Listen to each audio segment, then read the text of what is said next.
Nepal is currently facing one of the most significant political and social crises in its recent history. In September 2025, protests erupted across the country, led predominantly by the changes. The young population frustrated with corruption, lack of opportunities, and the government control over social media. What started as an opposition to a controversial social media ban quickly transformed into a nationwide movement demanding accountability, democracy, and systematic reform. Well, in this video, we will take a deep dive into the entire story from the initial spark to the current political upheaval and analyze what it means for Nepal's future. The social media ban, the immediate trigger. The tension in Nepal reached a breaking point when the government blocked 26 popular social media platforms, including Facebook, Instagram, YouTube, and WhatsApp. The official reason was that these companies has failed to comply with local registration laws and regulations. However, many viewed this as an authoritarian attempt to suppress free speech, especially as these platforms had become the main way young people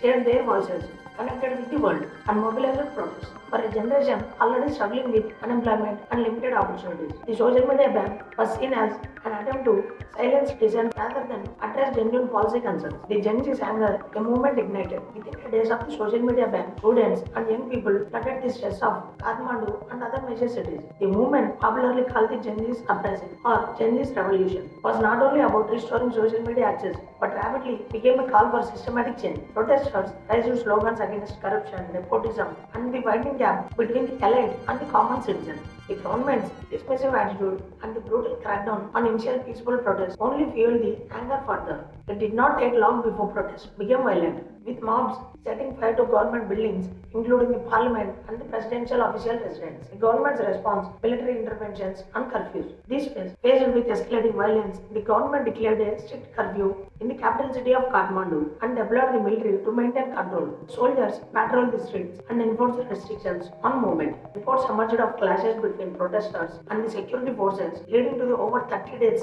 and more than 1,000 injuries. Many of the casualties were young protesters and security personnel caught in crossfire. International human rights organizations condemned the use of excessive force and demanded an independent investigation into the deaths and human rights abuses. Now we take a look at Prime Minister Oli's resignation, a political attitude. The protesters soon reached a tipping point as a public and international pressure mounted. On September 9, 2025, Prime Minister Sharma Oli resigned from his position. This move sent shock waves through the political establishment. The resignation was seen by many as a partial victory for the protesters, but far from the end to the crisis. Instead, it opened a new chapter of uncertainty. Political factions began scrambling to propose interim leadership solutions, with former Chief Justice Sushila Karki being suggested candidate. However, the military now effectively controls key government institutions, leaving many questioning whether Nepal is moving toward true democracy or prolonged military rule. So, what are the root causes for this movement? More than just a ban. While the social media ban acted as the immediate trigger,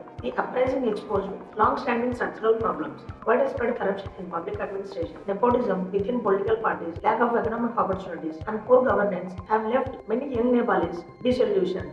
According to the multiple reports, youth unemployment has skyrocketed, with nearly 40% of educated Nepalis unable to find jobs matching their qualifications. The elite political class continues to live in uplands while the majority of the population struggles to survive. For the youth, this protest is not just about social media. It is a fight for dignity, justice, and a chance to shape their future. Now we take a look at international reactions and humanitarian impact. The global community is closely monitoring the situation in Nepal. Countries such as India, the United States, and the member of European Union have expressed deep concern over the violent suppression of peaceful protesters. Amnesty International has called for an independent investigation into the deaths and has criticized the Nepali security forces for indiscriminate violence. Meanwhile, tourists stranded due to curfew and closed borders are facing hardship. The essential services are disrupted. Humanitarian organizations warn that prolonged instability could worsen the socio-economic crisis and potentially lead to the humanitarian disaster if left unresolved.